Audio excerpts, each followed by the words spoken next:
नमस्कार,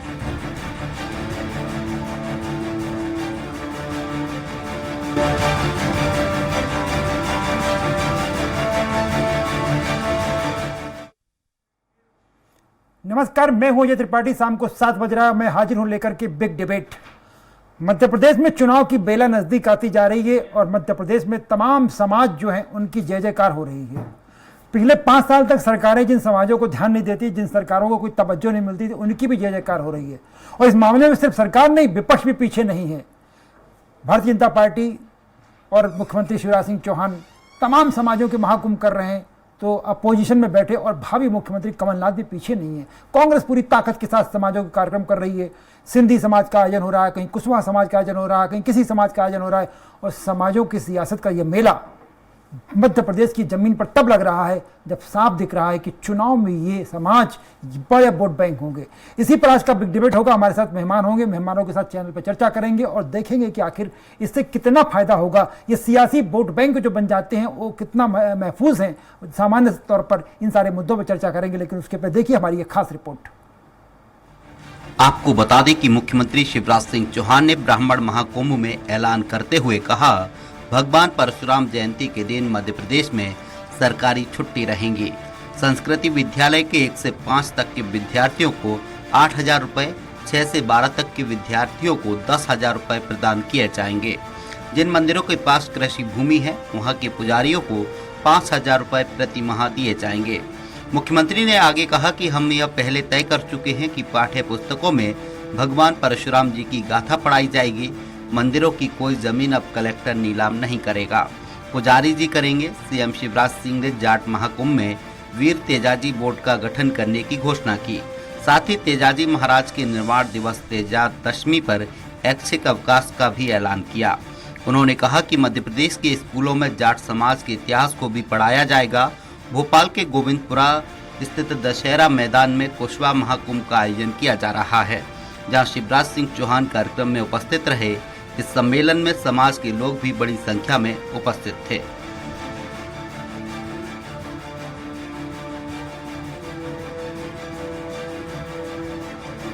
तीन महीने पहले राजधानी भोपाल में जाट महाकुंभ का आयोजन किया गया था, जिसमें पूर्व मुख्यमंत्री कमलनाथ शामिल हुए।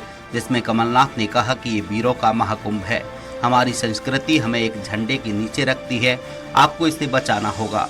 उन्होंने कहा कि मैंने आपकी मांगे सुनी, घोषणाएं सुनी। अब कमलनाथ तो घोषणा मशीन नहीं है, मैं घोषणा नहीं करता, क्रियान्वयन में विश्वास रखता हूं। आपके अगले सम्मेलन में आपको हिसाब दूंगा। इस महाकुंभ में जाट समाज के लोग बड़ी संख्या में शामिल हुए थे। वहीं इंदौर में पूर्व मुख्यमंत्री कमलनाथ और दिग्विजय सिंह आदिवासी युवा महापंचायत में शामिल हुए। इस दौरान कन्हैया कुमार भी उनके साथ मौजूद थे। उन्होंने आदिवासी युवाओं को संबोधित किया। आदिवासी युवा महापंचायत में आदिवासी समाज ने कमलनाथ और दिग्विजय सिंह के समक्ष अपनी मांगे रखी। महापंचायत के दौरान कन्हैया कुमार ने बीजेपी पर तीखे हमले करते हुए युवाओं में जोश भरने का काम किया। वहीं पूर्व मुख्यमंत्री कमलनाथ ने सीएम शिवराज सिंह पर तंज कसते हुए कहा कि शिवराज कहते हैं मैं अपनी बहनों को नंगे पैर नहीं चलने दूंगा, भाइयों को जूते दूंगा, बहनों को चप्पल दूंगा।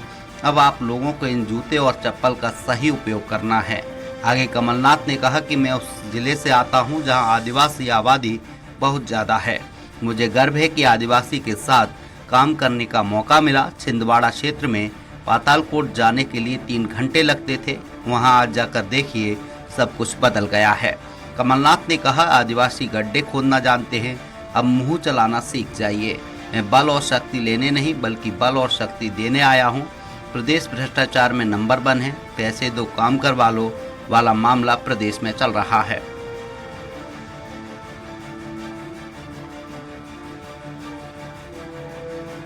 प्रदेश में अब घोषणा और योजनाओं की बात समाजों को साधने की कोशिश की जा रही है। प्रदेश में एक के बाद एक महाकुंभ का आयोजन किया जा रहा है, चाहे जाट समाज का महाकुंभ हो या फिर आदिवासी समाज का या फिर ब्राह्मण समाज का। इन महाकुंभों में जाकर दोनों ही दल कई प्रकार की घोषणाएं कर रहे हैं और समाज के वोटरों को साधने की कोशिश कर रहे हैं। अभी आने वाला वक्त ही बताएगा कि महाकुंभ का फायदा किस पार्टी को कितना होगा। Bureau report, Swaraj express, Bhopal. निश्चित रूप से समाजों का जिस तरह से महाकुंभ हो रहा है पूरे भोपाल में, पूरे मध्य प्रदेश में, भारतीय जनता पार्टी की सरकारें तमाम आयोजन कर रही है और कांग्रेस भी इसमें पीछे नहीं है, उससे साफ लगता है कि दोनों ही पार्टियों की नब्ज जो है समाज के उस तबके पर है जो बहुत बड़ा वोट बैंक होता है। मेरे साथ चर्चा के लिए दो खास मेहमान इसमें मौजूद है। भारतीय जनता पार्टी के प्रवक्ता के रूप में शिवम शुक्ला जी हैं और कांग्रेस के वरिष्ठ प्रवक्ता और तेज तर्रार नेता राम पांडे जी। दोनों मेहमानों का बहुत बहुत स्वागत है आप लोगों का। सबसे पहले मैं शिवम शुक्ला जी आप के पास आता हूं कि अचानक आपकी सरकार को 3 साल से सरकार आपकी सत्ता में है और अचानक तमाम समाजों का ध्यान आ रहा है, आपके मुख्यमंत्री दे घोषणाएं करते जा रहे हैं। देखिए, भारतीय जनता पार्टी ने हमेशा से जब से इस देश की राजनीति को शुरू किया है, उन्होंने इस बात को समझा है कि हर सामाजिक वर्ग की एक अपनी अस्मिता होती है, एक अपना इतिहास होता है जिस पर उस जाति के या उस समाज के लोग गर्व करते हैं और उसको वह संजो के रखना चाहते हैं बगैर किसी प्रकार का जातिगत भेदभाव अथवा उन्माद फैलाए। भारतीय जनता पार्टी की सरकार ने जब से हमारी सरकार रही है, पूर्व में भी अनेकों ऐसे जातिगत नायकों को, जातिगत अस्मिताओं को सम्मान देने का काम किया, पॉलिसी में उनको एकोमोडेट किया और हर जाति को, चाहे उनका आर्थिक रूप से अगर पिछड़ी है तो आर्थिक रूप से उनको सशक्त करने के लिए, अगर सामाजिक रूप से पिछड़ी है तो उनके सामाजिक उत्थान के लिए हर संभव प्रयास किया है। सबसे महत्वपूर्ण बात आप समझिए, जितने भी विभिन्न जातिगत वर्गों से आने वाले राष्ट्र नायक हैं, कांग्रेस पार्टी ने हमेशा तुष्टीकरण और तृप्तिकरण की राजनीति की थी, तो उनके लिए आक्रांताओं का इतिहास ज्यादा महत्वपूर्ण था। हमारे अपने देश के जो लोग इस देश की स्वाधीनता के लिए, इस देश की आत्मरक्षा के लिए, इस देश के गौरव के लिए मर मिट गए, उनको इतिहास में स्थान नहीं मिला था। जातियों की बात करें तो कांग्रेस ने एक जाति को दूसरी जाति से लड़ाने का काम किया ताकि वोटों का कंसोलिडेशन हो सके। भारतीय जनता पार्टी ने उस परंपरा को बंद किया, समूचे समाज को एकजुट किया और उसके पश्चात हर जाति वर्ग की जो भी मांग है मेरा सवाल सिर्फ बड़ा टू द पॉइंट था कि आप लोगों को अचानक जब चुनाव नजदीक आता है तभी ये समाजों की याद क्यों आती? मेरा सवाल सिर्फ इतना। देखिए, चुनावों की बात नहीं है, आप प्रक्रियाबद्ध तरीके से आदिवासी समाज के लिए बात हो तो मुख्यमंत्री जी ने इस प्रदेश का मुख्यमंत्री बनने के बाद से ही अनेकों ऐसे काम किए जिसके माध्यम से इस प्रदेश का आदिवासी वर्ग लाभान्वित हुआ।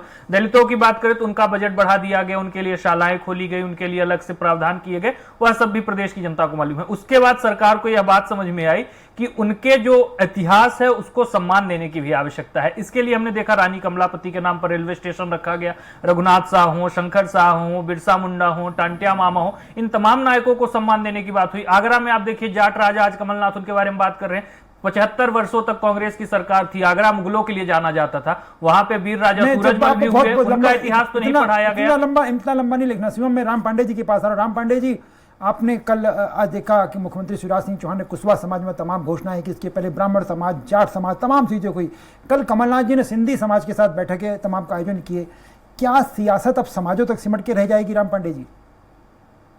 पहली बात तो मेरा आपसे अनुरोध है कि आगे पहले से बता दिया करें कि बीजेपी का प्रवक्ता कौन रहेगा, क्योंकि मैं ऐसे लोगों के सामने नहीं बैठना चाहता हूं जो कुछ बहुत जल्दी बिक जाते हैं या हमारी पार्टी में होते हैं और चले जाते हैं, वहां उनको कुछ कोई पद वो मुझे बता दें। मैं प्रवक्ता हूं तो सामने भी प्रवक्ता रहे और ऐसा ना हो जो 4 दिन पहले कांग्रेस छोड़कर गया हो और तोते की तरह फिर उधर से बोल रहा हो। अब ठीक है, मैं आ गया हूं, अब मेरी मजबूरी है आपके सामने बोलना।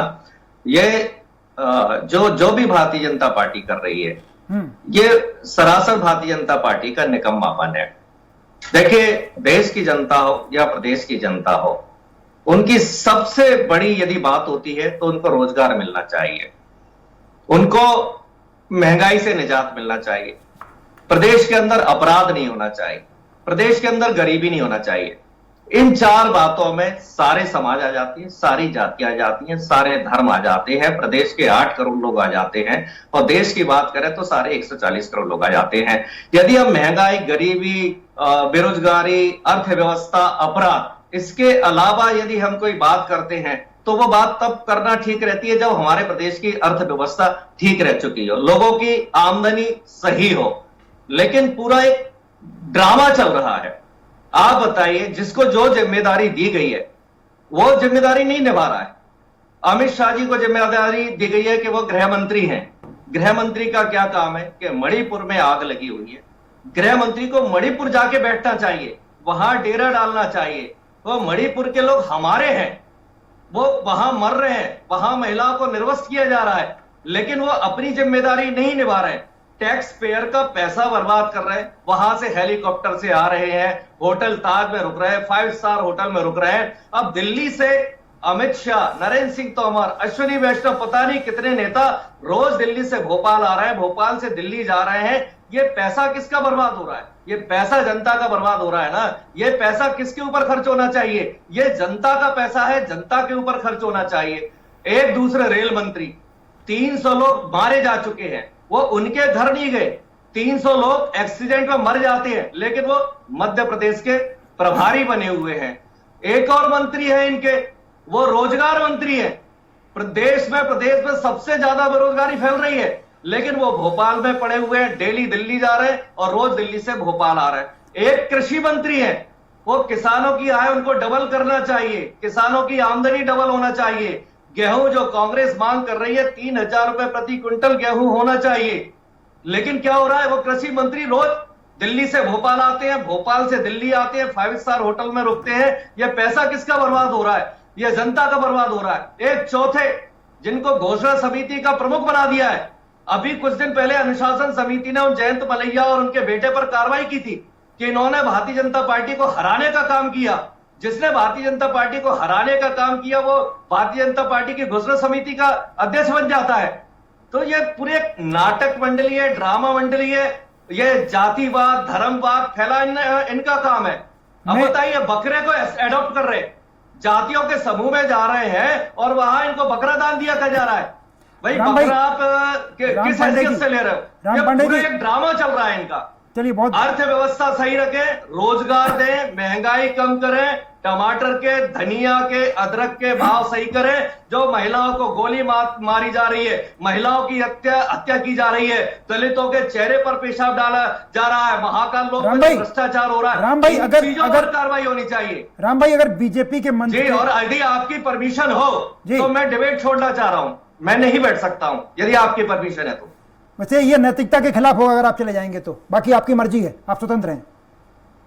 चलिए ठीक है, आपने नैतिकता की बात की है, लेकिन आगे से कृपया पहले बता दिया करें कि दोनों तरफ उनकी भी आपत्ति रहती है, आपका भी देख लेंगे, उनकी तरफ भी देख लेंगे। मेरा सवाल है, अगर बीजेपी पर निंदा का व्याख्यान आपका खत्म हो गया हो तो मैं थोड़ा आपसे पूछूं कि सवाल मैंने ये किया था कि कमलनाथ सिंधी समाज को साध रहे हैं, शिवराज सिंह चौहान कुशवाहा समाज को साध रहे हैं, आप लोगों को सियासत क्यों याद आती है समाजों को लेकर चुनाव के समय? मेरा सवाल यह था, टू द पॉइंट। जे कमलनाथ जी क्या मुख्यमंत्री हैं, प्रधानमंत्री हैं, गृह मंत्री हैं, रेल मंत्री हैं, रोजगार मंत्री हैं? क्या कमलनाथ जी आज रोजगार दे सकते हैं? क्या कमलनाथ जी आज रेल चला सकते हैं? क्या कमलनाथ जी आज आर्मी भेज सकते हैं मणिपुर में? कमलनाथ जी के पास क्या पावर है?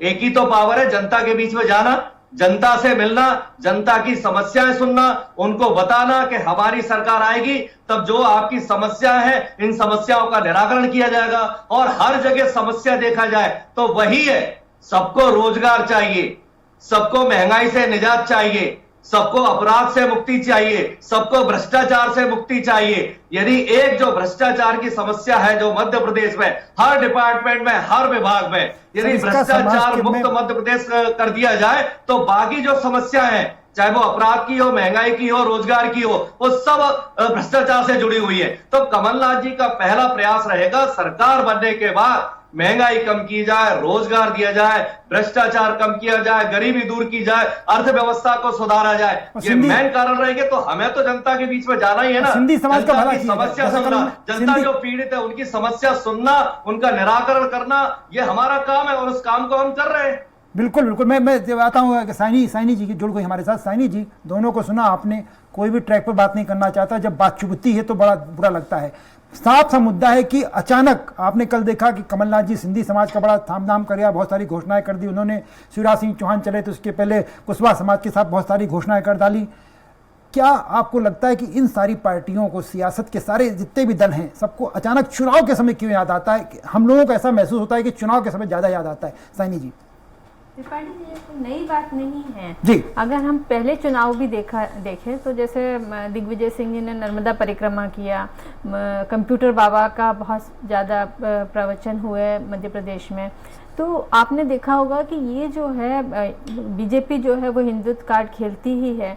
और कांग्रेस जो है उसी लाइन पे थोड़ा बहुत जाने की कोशिश करिए, क्योंकि मध्य प्रदेश में आप अगर इक्वेशन देखेंगे, अगर सिंधी समाज है, कुशवाहा है, ये सब टोटल एक हिंदू समाज है और उसमें 91% जो है हिंदू है।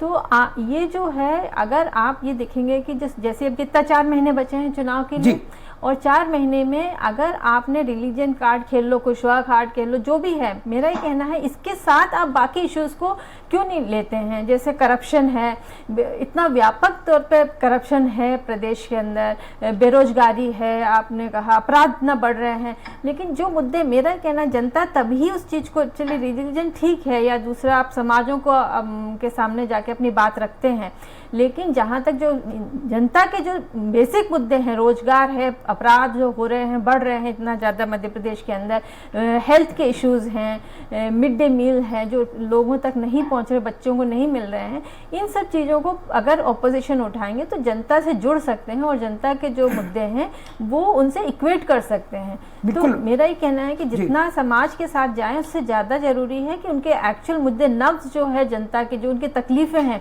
उससे उनको लेके मुद्दा उठाए। मैं लौटूंगा शिवम के पास। शिवम जी, आपकी पार्टी जिस कुर्सी पर बैठी उसे जवाबदेही कुर्सी कहा जाता है।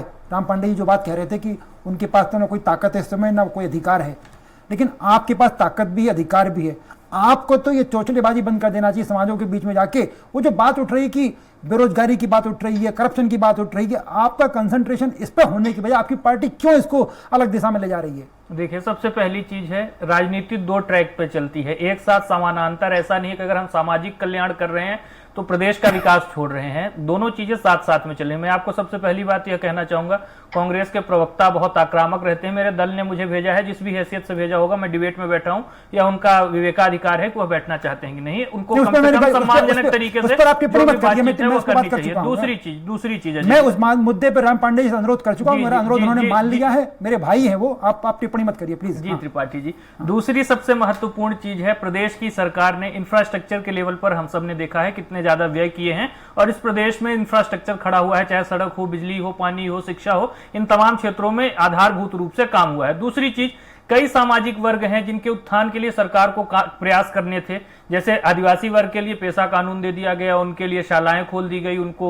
रोजगार में एक प्रकार से रिजर्वेशन मिला, पंचायती राज में रिजर्वेशन, उससे उनका उत्थान हुआ। उसके साथ ही साथ दलित वर्ग, ओबीसी के लिए आरक्षण बढ़ाने की बात हो, जो सवर्णों में कहीं ना कहीं आर्थिक रूप से पिछड़े थे, उनको 10% आरक्षण हमारी केंद्र की सरकार के द्वारा दिया गया और उसको प्रदेश की सरकार ने लागू किया। लेकिन अभी भी कई ऐसे सामाजिक वर्ग हैं जिनकी कई सारी आकांक्षाएं हैं, जिसकी पूर्ति करना हमारे एक सरकार के रूप में दायित्व है। वह सभी इससे मिलकर ही यह समाज बना हुआ है। तो ऐसे में उनके बीच जाना, उनसे बातचीत करना और उनकी आकांक्षाओं को नीतियों में ढालना, यह एक सरकार का उत्तरदायित्व होता है और यह सरकार सतत रूप से करती रहती है। लेकिन चूंकि इतना बड़ा स्पेयर है, इतनी सारी जातियां हैं, इतनी सारी अस्मिताएं हैं, तो सबको धीरे धीरे करके एकमोडेट किया जाता है। चुनाव आ रहे हैं तो जाहिर तौर पर उन वर्गों ने पिछले कई वर्षों में हमारा समर्थन किया है, जिनके बल पर हम इस प्रदेश में लगातार सत्ता में बने हुए हैं। मेरे जेहन में सवाल ये आ रहा है कि आपने बहुत कर लिया आदिवासी समाज के लिए, बहुत आपने गजब कर दिया, मतलब बीजेपी सरकार ने बिल्कुल बदल दिया सब कुछ जो आज तक नहीं हुआ, एक स्वप्न की दुनिया में पहुंच गई पूरी मत्तेस। आपने आदिवासी के लिए बहुत कर दिया, एसटी के लिए बहुत कर दिया, ओबीसी के लिए बहुत कर दिया। आप उनको बताने की जरूरत क्या है? जब सब आपने कर दिया है तो आप उनके बताने की बात नहीं है, एक संवाद की परंपरा होती है। आपका जो भी वोटर है, जिसके प्रतिबद्धता के कारण आप सत्ता पर आसीन है, तो उनकी क्या अब नई आकांक्षाएं हैं? देखिए, आकांक्षाएं तो परिवर्तित होती रहती हैं, तो सतत तरीके से उनके साथ संवाद स्थापित हो सके। आप किसी भी समाज की बात कर लीजिए, उनके साथ अगर हम बातचीत करेंगे, एक डायलॉग का चैनल खुला रहेगा, उसके माध्यम से हम वो नीतियां बना पाएंगे और उसी दिशा में सरकार अपने स्तर पर काम कर रही है। कांग्रेस पार्टी ने हमेशा क्या प्रयास किया? जातियां आपस में लड़ती रहें, कभी सवर्णों और पिछड़ों को लड़ा दो, कभी दलितों और आदिवासियों को लड़ा दो और अपनी स्वार्थ की सिद्धि करते रहो। लेकिन भारतीय जनता पार्टी की सरकार का कभी यह सिद्धांत नहीं रहा। उसने समाज को एक सूत्र में पिरोने का काम किया है। जिन लोगों को वंचित हैं, जिनके पास उस प्रकार की सुविधाएं नहीं पहुंच पाई हैं, उनके लिए हमारी सरकार ने कई योजनाएं लेकर के आई हैं। डायरेक्ट बेनिफिशियरी ट्रांसफर के माध्यम से हमने उन योजनाओं का लाभ भी उनके खातों तक पहुंचाने का काम किया। हमारी सरकार में ऐसा नहीं है ऊपर से 1 रुपया चला 85 पैसा दलाल और मंत्री खा गए और बाकी 15 पैसे। और दूसरी चीज, इन सब के बीच में जो प्रदेश का एक समग्र विकास है, इंफ्रास्ट्रक्चर डेवलपमेंट है और कई आधारभूत चीजों में विकास है, वह रुकना नहीं चाहिए। दोनों चीजें समांतर तरीके से प्रदेश की और केंद्र की डबल इंजन की सरकारें चला रही है। उसी के बल पर, उसी शक्ति से हमारी लगातार चुनाव दर चुनाव सरकारें देश और प्रदेश देश में आ रही हैं। राम भाई बड़ा एक टू द पॉइंट मेरा सवाल है कि क्या जरूरी है कि अगर जिस ट्रैक पर सरकार जा रही है, अगर वो समाज, कुशवा समाज, काची समाज, ब्राह्मण समाज, इनके समाजों पर जाके कोई काम कर रही है तो हम उसको उसी भाषा में जाके जवाब दें, ये बहुत जरूरी हो जाता है क्या? देखिए, दिखावा कर रही है जी। ब्राह्मण समाज में जाती है तो कहते हैं ब्राह्मण आयोग बनाएंगे जी। कुशवा समाज में जाती है तो कहती है कुशवा आयोग बनाएंगे, यादव समाज में जाते हैं तो कहते हैं यादव आयोग बनाएंगे, आदिवासी समाज में जाते हैं तो आदिवासी आयोग बनाएंगे। 25 जातियों के सम्मेलन में भारतीय जनता पार्टी के लोग जाते हैं जी। और कहते हैं कि हम आपके डिपार्टमेंट अलग आयोग बनाएंगे, घोषणा करके आ जाते हैं। आयोग का कौन अध्यक्ष है किसी को नहीं पता, आयोग की बिल्डिंग कहाँ है किसी को नहीं पता है, आयोग में कितने कर्मचारी काम कर रहे हैं किसी को नहीं पता। तो ये एक तरफ से सारी की सारी जातियों के साथ ये धोखा नहीं है। और जहां तक ये लड़ाने की बात कर रहे हैं, प्रत्यक्ष को प्रमाण की क्या आवश्यकता है जी। मणिपुर में जातीय संघर्ष ही तो चल रहा है ना, हजारों घर जल चुके हैं और ये भारतीय जनता पार्टी की कार्यकर्ता नेता कहें, वहां की राज्यपाल है अनुसुईया उइके। ये अनुसुईया उइके का बयान है कि 150 से ज्यादा लोग मर चुके हैं। इतना भयानक दृश्य मैंने जिंदगी में कभी नहीं देखा। यह भारतीय जनता पार्टी के राज्यपाल और नेता कह रही हैं। और जातिवाद की बात करें, यूपी में भारतीय जनता पार्टी जाती है तो क्या कहती है, यादवों से नफरत करो। ये यादव हिंदू नहीं है, इनका कहने का मतलब यही होता है। हरियाणा में जाती है तो क्या कहते हैं, ये जाटों से नफरत करो। गुजरात में जाते हैं भारतीय जनता पार्टी के लोग तो क्या कहते हैं, पटेलों से नफरत करो। ये अपने फायदे के लिए हिंदुओं में आपस में बंटवारा कर देते हैं। यूपी में यादवों को अलग कर देते हैं, हरियाणा में जाटों को अलग कर देते हैं, गुजरात में पटेलों को अलग करते हैं। ये सब हिंदू है। तो जहां इनको फायदा दिखता है, ये भाई से भाई की हत्या करवा सकते हैं। अभी जो कि मणिपुर में चल रहा है, कर्नाटक में चुनाव थे, ये सब के सब कर्नाटक में पड़े रहते थे, तब भी मणिपुर में ये सब चल रहा था। ये मणिपुर नहीं गए और कर्नाटक में थे, लेकिन कर्नाटक की जनता ने क्या किया, इन सबको घर बैठा दिया। तो ये इनका जो जातिवाद जो चल रहा है, जातिवाद की जो राजनीति चल रही है, वो जनता अच्छी तरह से समझ रही है। जनता को चाहिए रोजगार, जनता को चाहिए महंगाई से मुक्ति, जनता को चाहिए अपराध से मुक्ति, और सभी जातियों के लोग उसमें आ जाते हैं। हर जाति का इंसान महंगाई, बेरोजगारी, गरीबी, भ्रष्टाचार से परेशान है। राम भाई, थोड़ा साइनी जी के पास आना चाहता हूं। साइनी जी, वो आपने जो मुद्दा उठाया था वो मुद्दा मैंने भी उठाया, पर वो बात वही होती है कि वो रोजगार का मुद्दा, राम पांडे जी कह रहे रोजगार, स्वाभाविक है कि सत्ता में बैठी पार्टियों को रोजगार का विषय सॉल्व करना चाहिए और जो लोगों की अन्य समस्याएं सॉल्व करना चाहिए। पर आप जो बात कहनी थी शुरू में, जो मैंने बात आपने की थी, वही मुद्दा आता है कि आखिरकार जो विपक्ष में बैठी पार्टी, उसका उत्तरदायित्व नहीं बनता, अकाउंटेबिलिटी नहीं बनती कि वो सियासत के उन मुद्दों को छोड़ दे, समाज की वो भी पराकाष्ठा, समाज की सभाएं, समाज का महाकुंभ, वो कम से कम इन मुद्दों को लेकर सड़क पर आए। शिवानी जी। जी बिल्कुल सही बात है। जो विपक्ष बैठे उनकी जिम्मेदारी है कि मतलब ये सब मुद्दे जो हैं, जनता के मुद्दे जो हैं, वो उठाएं, पार्लियामेंट में उठाएं या विधानसभा में। अभी विधानसभा कितने दिन चली, एक दिन भी नहीं चल पाई। अब ये जो जगह था, वहाँ पे विपक्ष को अपने मुद्दे रखने का स्थान था वो, तो वो जो भी वजह से हुआ, विधानसभा नहीं चल पाई। सड़कों पर अगर आप देखोगे तो कोई मुद्दे लेके नहीं आ रहे हैं, बस ये है कि आप एक जाति के हिसाब से या सेम काउंटर हो रहा है, हाँ, धर्म के हिसाब से एक दूसरे से कॉम्पीट कर रहे हैं कि हिंदू, हम बड़े हिंदू हैं कि वो बड़े हिंदू हैं। बात यह है कि जनता ना हिंदू है, ना मुस्लिम है, ना कुशवाहा है, ना सबकी जरूरत है एक ही है। सबको रोजगार चाहिए है, सबको सुख शांति चाहिए, लॉ एंड ऑर्डर होना चाहिए प्रदेश के अंदर, जो भी मतलब हेल्थ सर्विसेज है, रोड है, ये सब दुरुस्त होने चाहिए। ये मेन मुद्दा होना चाहिए। जबकि हमारे यहाँ पॉलिटिकल पार्टीज एक दूसरे के इसी कंपटीशन में लग जाते हैं कि हम बड़े हिंदू हैं, कौन एक सॉफ्ट हिंदू के पद पे चल रहा है तो हम उससे ज्यादा हिंदू बनेंगे। आप ये बताइए, इससे जनता को कहाँ लाभ मिल रहा है? इससे जो है, आप इतने करोड़ों रुपए खर्च कर रहे हैं इन चीज़ों पे, मंदिर बनाने पे। अभी आपने देखा होगा कि उज्जैन में वो पूरे चीज़ उखड़ गए, जहाँ पे करोड़ों रुपए लगाए थे, है ना। तो ये जो है, इससे जनता के कोई लाभ नहीं मिल रहा है। शिवम, वो दोनों, देखिए मेरा भी मानना वही है, राम पांडे भी वही बात कह रहे हैं, वही सानी जी कह रहे हैं कि आप सब करिए, जितना आप सत्ता में बैठे सब कर सकते हैं, आपके पास खजाना है। लेकिन सवाल उठता है कि मूल मुद्दे जो हैं, समाज के जिनसे भला हो सकता है, वो क्यों नहीं करते? आप वो करने के बाद समाज की सियासत क्यों करने लगते हैं?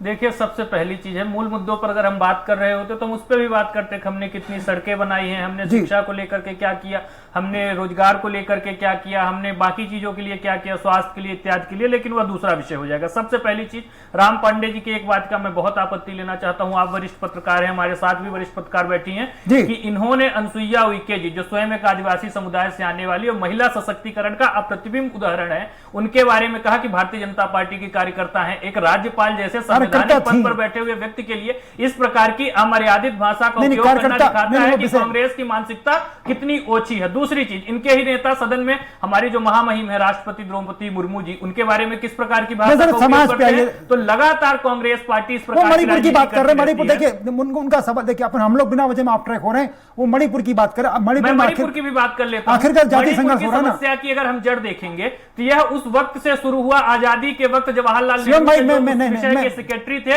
वह स्वयं उस समुदाय से आते थे। एक कहीं ना कहीं वो कन्वर्टेड क्रिश्चियन थे, उसके बाद वो क्रिश्चियनिटी वहां पर 6% के आसपास 50% से ज्यादा कैसे चली गई, तरीके से षड्यंत्र के तहत मणिपुर में किया गया। शिवम जी, राम पांडे जी का इशारा से बिकता था कि अगर आप जातीयता की बात करते तो मणिपुर में जो हो रहा है जाति संघर्ष हो रहा है। और आपके बड़े नेता, आपको एक बात बता देता हूं, हमारे मैं थोड़ा आखिरी टिप्पणी साइनी जी कुछ कहना चाह रही। मैं आखिरी टिप्पणी साइनी जी, कुल मिलाकर के मेरे मन में जो सवाल, उसका एक जवाब आपसे चाहता हूं बड़े शॉर्ट में, कि होता वही है जो सियासत में ये लोग कर रहे हैं, सारे मुद्दों को भूल जाते हैं।